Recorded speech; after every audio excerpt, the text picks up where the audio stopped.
Hello, and welcome to another episode of Let's Chat About Aging in Your Community, brought to you by CHATS Community and Home Assistance to Seniors. My name is Christina Bisanz, and I'm the CEO of CHATS. And I'm really excited to tell you that this is actually our 25th episode of Let's Chat About Aging. And it's hard to believe that we've had that many guests who have all been wonderful and very informative, and have really demonstrated how they're working hard to improve opportunities for older adults to be able to age in place and age with dignity, and to have the choice to live in their own communities and their own homes as long as possible. We are a local organization, but certainly the topics we address are global in nature in some instances. And I'm really pleased to say we have people who are listening or watching on YouTube as far away as Japan and Sweden and across the globe, because I think many of the issues that we do talk about are universal, and we're all working hard to try and improve the lives and quality of lives of older adults, because globally, that is the growing population. So I'm really excited that we've been able to bring 25 episodes so far, and we're looking forward to continuing to bring guests who are interesting and innovative and different. And today's guest is all of that. I'm pleased to welcome Dr. Zanya Khayat to our program. Dr. Khayat is the Chief Program Officer with Canadian Healthcare Foundation, AMS Healthcare. She's also an Adjunct Faculty and Executive in residence with the University of Toronto's Rotman School of Management, where she instructs in various programs, and is also a member of the school's Healthcare and Life Sciences Advisory Board. In addition to a number of board positions with a range of organizations, Dr. Khayat, from 22 to 2026, was the health futurist in residence with the Healthcare and Life Sciences practice of Deloitte in Canada, where she guided individuals, companies, organizations, and governments in the sector on key trends and shifts that are reshaping healthcare and how they can make smarter bets today to be resilient to whatever futures unfold in healthcare and life sciences. Dr. Khayat, for those who may not be familiar with your work, and I know in our paths have crossed in the past as well, but can you give us a bit of an explanation of what a futurist is? Oh, yeah. So, hello, and congratulations on 25 episodes. You're so lucky you have the brand chat in your name that can go in so many directions, especially in this era of chat bots that we're going to get into. So, I do not predict the future. I don't pontificate about the future. So, futurism or futurologist, some people like to call me, is really a methodology and a science of understanding possible futures that could emerge based on early signals and trends we're seeing today. We usually go 5 to 10 years out, but honestly, with the amount of change that comes out of nowhere in our world, we're now in like 3 year windows of futurism, but that's never happened before. Anyway, so we stay on top of possible futures that could emerge along a bunch of different vectors, and then use that understanding, that intelligence, to come back to people like you, Christine, and your stakeholders to help inform much better choices, bets, investments today. Because those of us who work in care, there are so many pressures and priorities of today. It is really hard to see a little bit around the corner. Mhm. That's what we do. So protecting some time to protect the future instead of protect the past. And so, what really spurred your interest in taking that futurist view in the healthcare Yeah. realm? This is great because it'll connect exactly to what Chats does. So, my pedigree, so I'm a scientist originally. I did a PhD in diabetes research. And then I kind of through a bunch of things, we all don't know how we get where we get in our career, but I ended up squarely in the space of, let's call it, healthcare innovation, a lot working with tech, new care models, new payment models, and for me, personally, I was always obsessed with making care better for others, for everyone, which by default means well outside of facility-based care. So I always had my eye on, care anywhere, if you will, as the new care models. But through a method called innovation, which is you have a current state that isn't quite working, you have a better future state, and there's a methodology to get you between point A and point B that often requires remodeling, as you know, a lot of things. And very often you can't get to point B without technology. So I've always had to stay on top of the tech. Okay. I was on a sabbatical for a year in the Netherlands, doing that in the Netherlands, doing a lot of stuff with their Ministry of Health. And then a home care organization in Canada tapped me on the shoulder and asked me to come back to be their chief innovation officer because I was doing that work. I love home care. I love senior care. And that was St. Elizabeth Healthcare at the time. They had rebranded SE Health. And so I came, but I said on one condition. I'm not going to be your chief innovation officer. I don't like those words because in healthcare, anything we do that's different, we call it innovation. It's this word that then it kind of means nothing if it's like transformation, Christina. Throw this word out because everything feels like it's a big deal, but transformation is a massive idea, but we use it like quality improvement. So I said, no, I'm not going to do that. I want to be the first ever chief futurist in home care. And I was. That was my title. I was the future strategist. My team was called the futures team. And the idea there was, back to my definition of what does a futurist do is our little team was not going to improve the current model of government funded home care. We were going to create the next practices, not best practice, next practices. New care models, new payment models, new value propositions that our patients and our staff deserve that you cannot do within the constraints of the old model. So that's where this all happened, was actually in home care. And I led the futures team for 3 or 4 years. We wrote a book on the future of aging as our Bible to really guide our work, anchored in the future and working backwards, not making the present better. See what I mean? So that's where I got my pedigree. It was actually because of home care. And I stuck with it and I just branded myself a health futurist. And we're glad you did, because I know that framework and information is really helping to guide new policy and directions. And I mean, I think we're still a ways from the ideal and perhaps where we want to go, but we're certainly, I think, heading towards where we need to go. At least I like to think so. And we've seen study after study saying that older adults want to stay in their own homes. Obviously, nobody wants to be in hospital, but institutional care is just not something people want to have as their only horizon.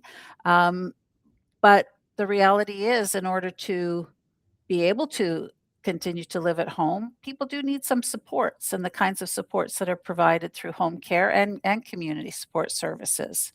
So we need to kind of respond to what the people that we serve are looking for as well.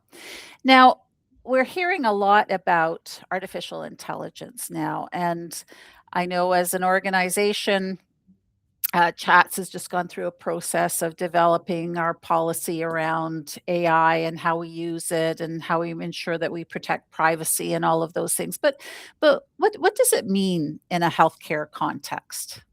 So let me just connect it to a bit of the context of some of the roles you gave in my bio, just to explain why I hope, credibly speak about AI in home care.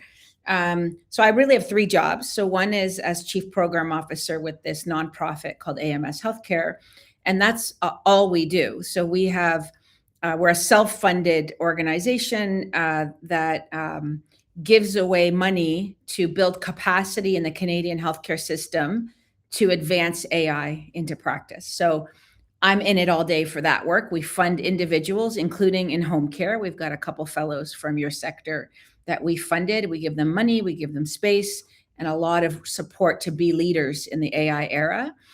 So that's kind of one angle I'll bring to the conversation. I get to see it in the field. The second is, as a health futurist, I'm a bit of an international keynote speaker.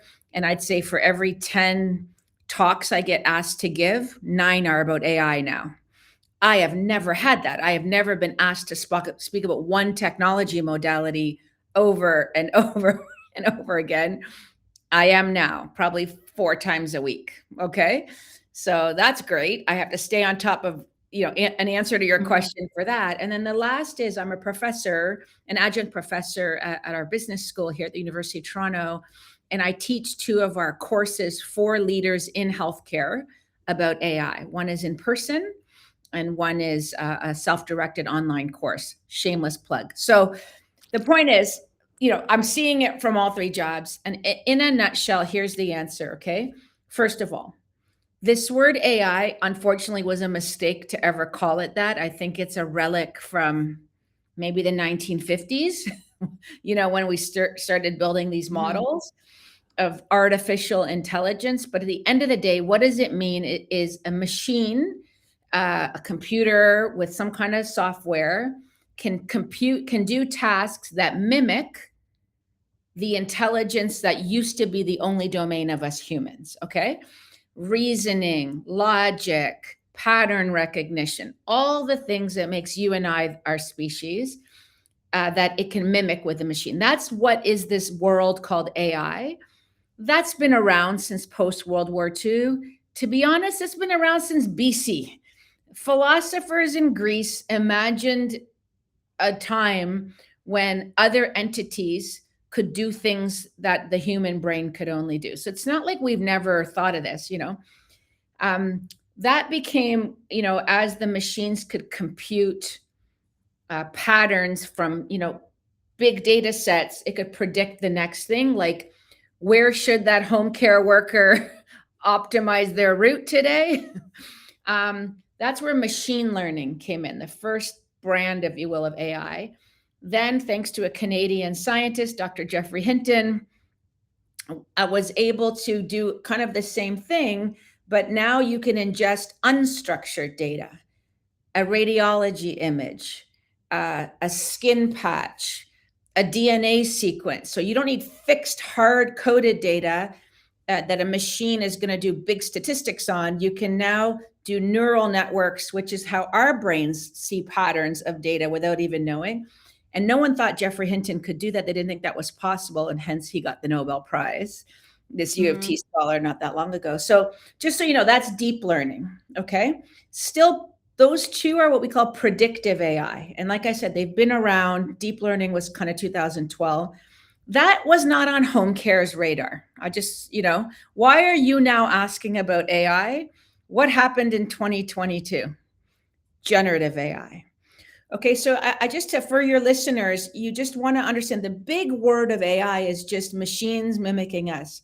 Predictive AI is really good and useful a little bit in this sector, okay? And it's been around, it's been limited by science and a lab because it takes a lot of work to make these predictive models work. Generative AI, November 2022, everyone on earth had access to AI. Before it was just the computer scientists. And it's generative. What does that mean? 2 things. It can ingest any kind of information that you and I as humans use to speak, natural language, videos, books, PDF, and it can produce and create and generate something new, an article, a podcast episode, if you've ever done it or seen it, a piece of art. Okay, that's generative. So that's what the big deal is. And I'll just finish the AI story and then I'll come back to your question. The next 2 versions of AI, so we've had predictive AI, machine learning and deep learning, still coming. It's going to have impact in home care. It already does, but not at the scale that's going to make a dent. Gen AI, absolutely big dent. We're going to get into it. The next 2 that are coming is agentic AI. This is now where agentic AI, and one of the first most aggressive use cases is home care before anybody else. We'll get into it. which is now where a machine is being an agent. It's not just ingesting information and spitting out something like your chat GPT does, like Gen AI. It's acting. It's like a robot, but a digital robot, if you will. It's sensing and it's acting with agency. That's why it's called agentic AI. And then the next era after that that's coming is called embodied AI, physical AI. What do you think that means, physical AI? Like a robot Robot. providing So it's a humanoid care. robot. Yeah. So an agent and a robot, in the end of the day, are the same concept. It's just the AI is now acting in physical three-dimensional space. And the number one use case for humanoid robots in the world is going to be care, activities of daily living, and instrumental activities of daily living. That's already here in parts of, you mentioned Japan, but that's what's coming. And that's why billions and billions of dollars of capital and venture capital are going into a few companies that are building these humanoid robots. So, but we're nowhere near that even in the next 3 years. So that's the big picture. I'm just going to end with why Gen AI. So at the end of the day, all the AI, all we should be talking about is generative AI and maybe a little bit of agentic AI. Why? Labor has been the constraint of almost all care, not just home care, hospital Yeah. care, Community care. Yeah. physio. Mm-hmm. Our labor structure has limited our ability to meet patients where they need us and when they need us. And we have never had a way for technology to change the labor structure of healthcare. So all we've done as we need more care is add more people in a linear way. And we're out of money everywhere, Mm-hmm. definitely Ontario. We don't have the supply of the labor, and it's not necessary. Mm-hmm. So this is why it's such a big deal. And I hope the listeners didn't believe they just heard Zanya say, wow, we're going to fire all the home care work. No. We're going to allow our incredible people complement and supplement the limited supply of supply, real human beings we have. And bring the humanity back to work. I always say what generative AI allows you to do is replace chore so the humans can do core. It's chore versus core. So that's why it's a very big deal. And home care lends itself very, very much well to both generative AI and agentic AI. Mm-hmm.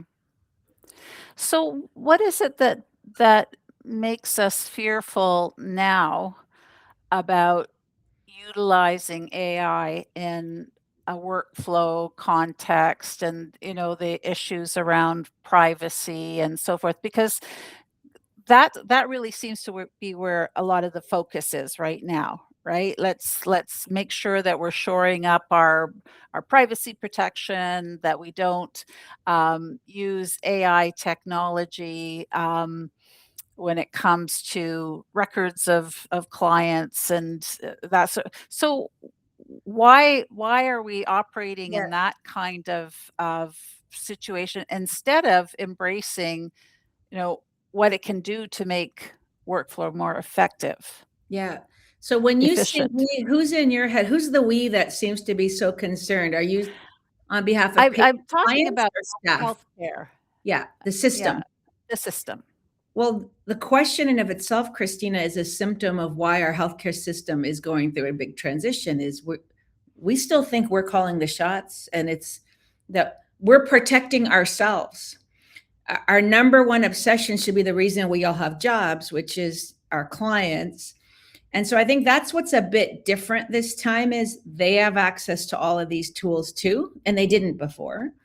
And whether we keep up or catch up or build them into our workflows as a system or a care provider, they're going there and they're going to find others who will. And that is a very different dynamic from anything before. That's one. Two, whether the word AI was included or not, didn't all those concerns you just say stand in the digital era? Of course. Right? Of course. So what is it about AI that all of a sudden people are using those as the reason to resist?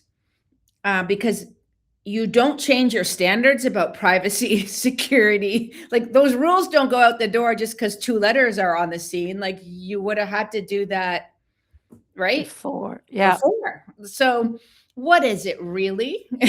And I'll tell you what I think it is. 2 things. One, when a machine could do very rote tasks that you and I or a home care worker used to do, like, not even have to take a ledger and make a spreadsheet. Now a machine could do that, called Excel. No problem, right? But the intellect, why people trained and went to school and learned their skill and their craft, and we created regulatory colleges that made rules that nurses can do this, and RPNs and doctors and specialists and pharmacists, and it's threatening the identity of the human. And both the identity and, because our brains go there, the taking away my job. That's what I think is the driver of a lot of the resistance. And then, oh yeah, you can pile on top data breaches, and OpenAI is going to have access to everyone's record, and look, they're not, but okay, you can say that. So that's what I think is going on. And that's when you now get back to good, like look at, say, an organization like CHATS, or when I was at St. Eliz, and that's what you said. It's what is your organization's framework for how it's going to incorporate these tools, but in service of what? Like it's less about I got to use a tool, but what are we trying to do? Mm-hmm. And sometimes AI can help. That's it. Yeah. So what are some examples of how it can help? Okay, well, so here's basically the summary of what I would say is happening in home care. And you kind of hinted at it in your setup. I would look at it as kind of what's now, what's near, and then what's next, right? And because rarely in a publicly funded system are we doing the near and next first, right? Other jurisdictions are at near and next. I'm saying for Canada. So what's now is exactly what you said. Is just make the existing way we do home-based care work better, efficient, effective. I often say just take the sludge out, right? There's a lot of friction, as you know, in the experience for our staff, for our non-clinical staff, or, the admin, and of course for clients and their families. So much smarter scheduling, better matching, better routing, just make it work better. Take away, give relief from documentation, administration. I remember, do you still have these care coordinators? Are they still around? Mm-hmm. Oh boy, right? Like, my mother used to be a personal support worker in a small community in Ontario, and like, whatever, something would go wrong with the client, and then it's like an email to a care coordinator who might get to your email in 2 days or a month, right? That's just unconscionable, right? So all that sludge gets cleaned up. To me, that's kind of now, and that's happening. And Gen AI helps. Predictive AI definitely helps in schedule and route optimization, and more agentic AI. And in Canada, we have one of the leading home care kind of technology companies leading the way in agentic AI in home care, which is great. That's Alaya Care, and to some extent, Point Click Care. Okay, that's cleaning it up now. Okay, I'll do near and next, and then we'll get into anything you want to go to. Okay, what's near is home care moves from reactive to anticipatory. Mm-hmm. Okay, that's in the next 3 to 5 years. So you're not, showing up at the house and finding out they didn't sleep well last night, or the blood sugar is this, or the pressure ulcer just got worse because I haven't been there in a week, or whatever, bed bugs. There's much more earlier knowing, predicting, anticipating, and mitigating. So it's no longer care, right? It's mitigation. This is a broader move globally of healthcare systems that are moving from a detect and act to a predict and mitigate. And that definitely is afforded very well in an AI world in home care. So predicting deterioration or things going off the track well before, a crisis, symptoms, whatever, or before it gets really bad, whether that's missing medications, changing your mobility, changing your appetite. If all of a sudden you got way more frequency of calls from your family, there's data in that, right? There's a sign of something is different from the status quo. Of course, mobility and falls and all those things. So that's a big one. The second phenomenon that's near when we can have just, I'd say, more intelligent home care is deeply personalized and highly dynamic care planning. The one size fits all care planning, it's set for months. Meanwhile, the client's life is changing by the day. So you can go to kind of N of one home care, which you can't do right now. Right now we do segment of one. I can get into that.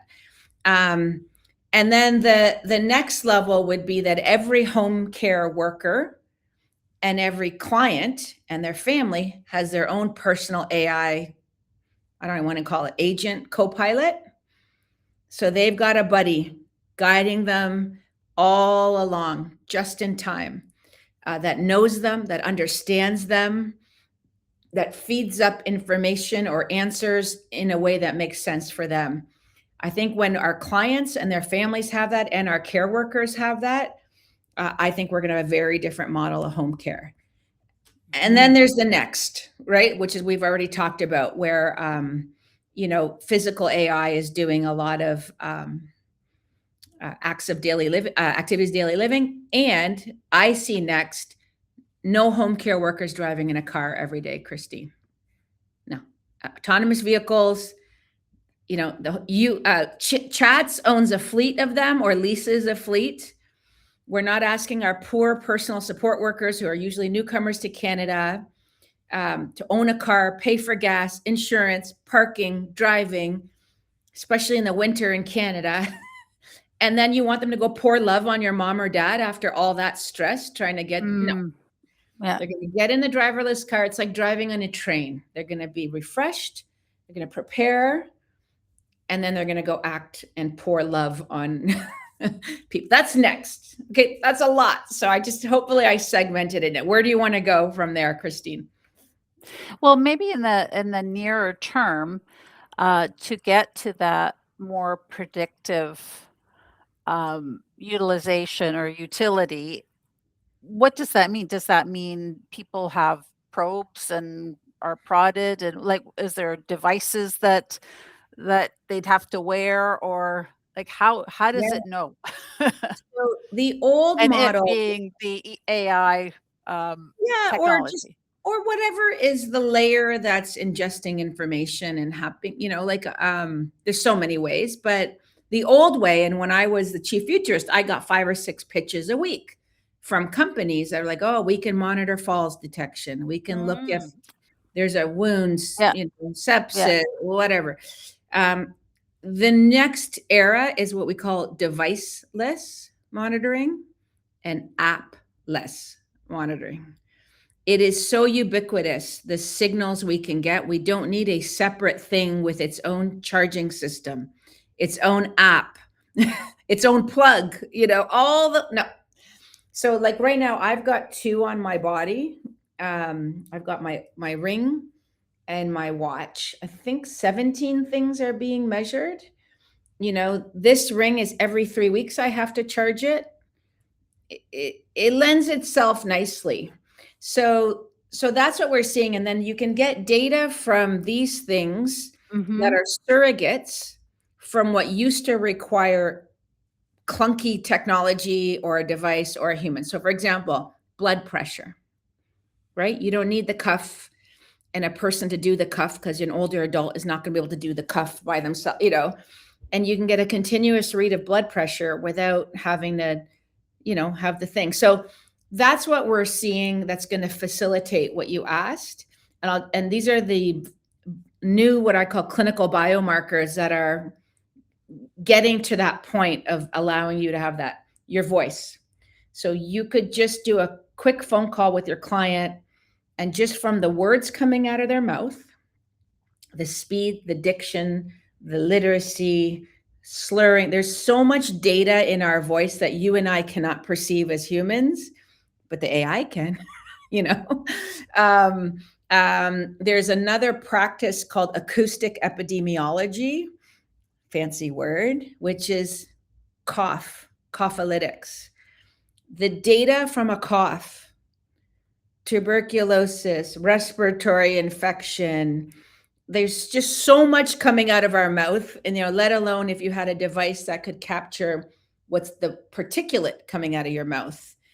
All of that before would have required some kind of a big testing in a diagnostic lab, or you know what I mean? On your skin, your ears, so AirPods, like I said, on the wrist, your bed sheets, your floor tiles, your ceiling tiles. This might sound very big brother, but it's like for where it's needed.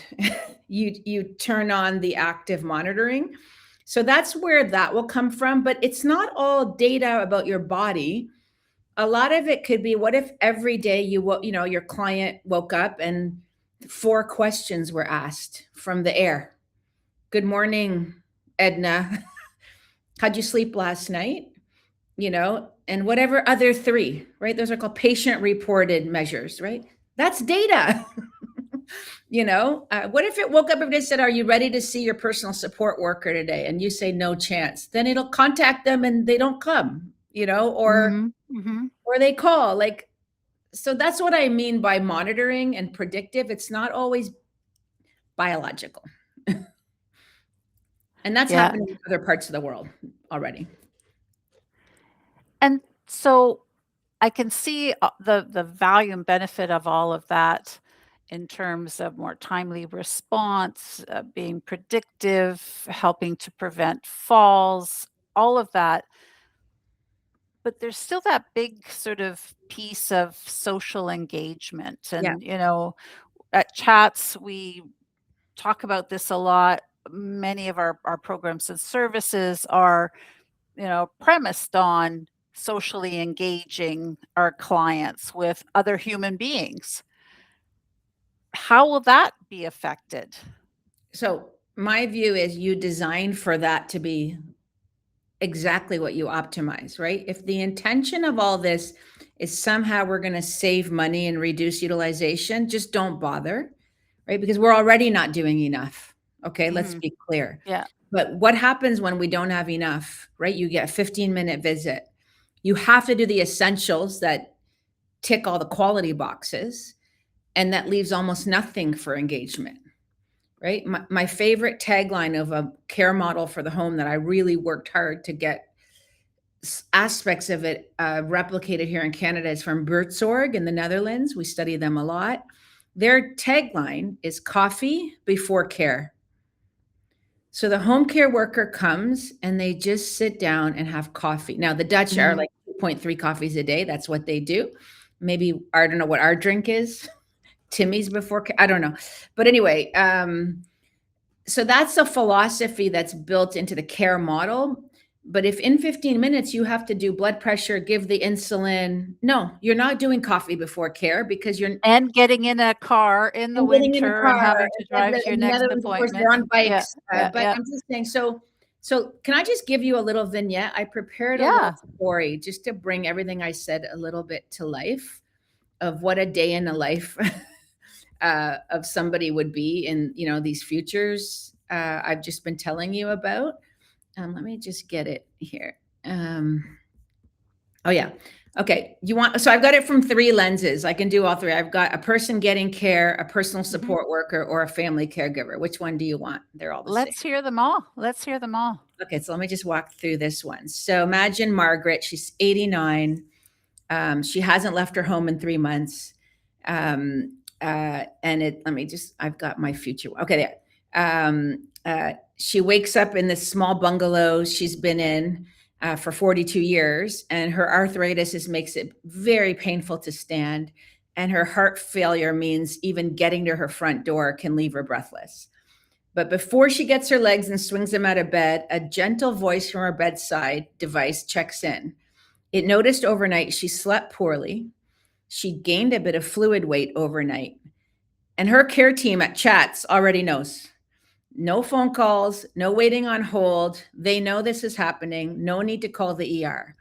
By 9 a.m., her personal support worker has arrived. They don't spend any time filling out forms and doing I think we still use the carbon copy paper to do the notes, the charting, but they're spending time together. She gets the help she needs for her bathing. She gets her breakfast. She gets a little bit of exercise. And then because of those concerns about the swelling and the fluid overnight, later in the afternoon, her nurse appears by video, not because there's a crisis, but actually because we caught it early. And then she ends a day where she wants to be back in her favorite chair, watching her birds in her feeder and still living in her own home. Okay. The old model was she would have been swollen, unable to get up, maybe called a child of hers or a neighbor, or the PSW would show up and off she goes to the ED. Right? Yeah. You want me to do it from another angle? Yeah, let's hear it from the caregiver angle. Yeah. So Amina is a personal support worker. She's a newcomer to Canada. She starts her shift at 6:30 in the morning. She's remembering when she came to Canada 3 years ago, she loved caring for people, but she did not think she could stay, at Chats, let's say, in this profession. The work was exhausting 3 years ago. Her schedule changed constantly. She spent hours commuting between clients, often felt invisible, and some days she lost money because the Strait of Hormuz got blocked that 1 year and gas prices were really, really high. And Canada being such a floppy geography, she was driving far distances. But today looks different. Her route in her car has been fully optimized. So she's caring for people with the least amount of driving needed in the same neighborhood. Her documentation is almost all done just through talking, and it goes straight to her notes. And she rarely has to actually do paperwork.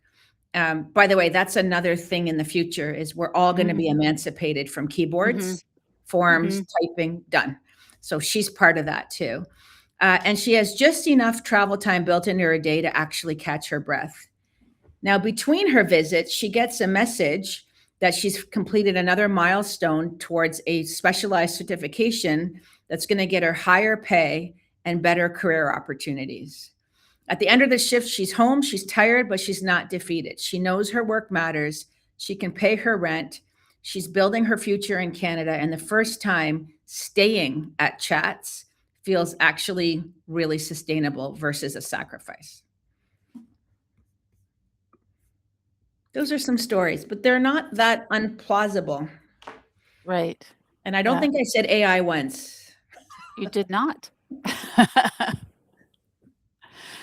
Well, we're at time, and I want to thank you for demystifying the two-letter acronym and helping to explain it and put it into a context that really demonstrates, as I said earlier, the utility, the benefit of using that kind of technology in different ways, whether it's for effectiveness, efficiency, quality improvement, all of those things wrapped up. We really appreciate that, and I'm sure that we could have talked for another hour. I'm going to look forward to hearing you when you speak next somewhere at a conference. I'll be And at OCSA. I'm going to do a keynote and workshop on AI. That's right. So we're going to get So our hands I'm not just definitely dirty. going to be there. Yeah, let's go. We're going to get them filthy with AI. Anyway, thank you so much for joining us, for sharing that information. And, I certainly look forward to what the future will bring. Thank you. Thanks for holding And space. thank you for listening in on yet another episode of Let's Chat About Aging in Your Community, the 25th episode we just heard, and I hope you join us for many more in the future. Thank you.